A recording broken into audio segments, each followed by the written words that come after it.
been inspired to make some wall art. This is a really cool project that only requires a couple of things, and I think this is very inexpensive and very interesting. So if you're interested in seeing how I did it, keep watching. So the first thing that you'll need is this sponge brush that you can pick up from the Dollar Tree or any craft store that's near you. You'll also need some tacky glue or Elmer's glue, whichever you prefer.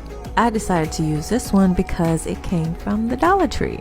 And you will need some paper, so that could be magazine paper. I chose to use a gift bag. I like to use a gift bag because it has a lot of texture on it. You can also use gift wrap paper, anything that you may have at home that you don't need anymore.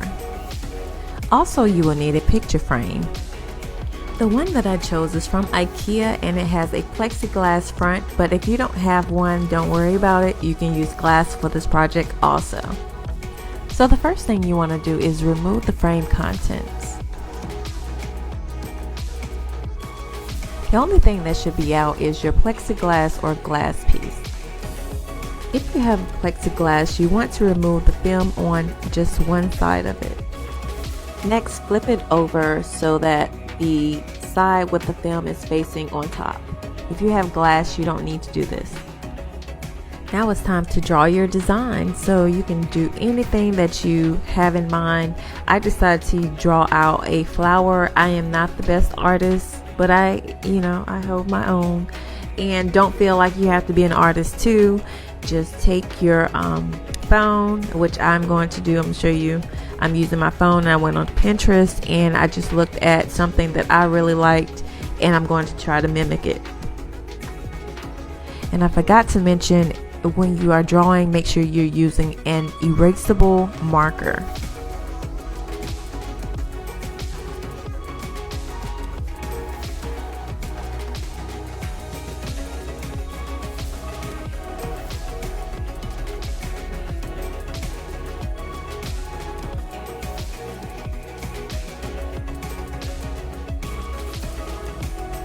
Now that we've finished, we want to protect it by putting a sheet of paper on top and flipping it over.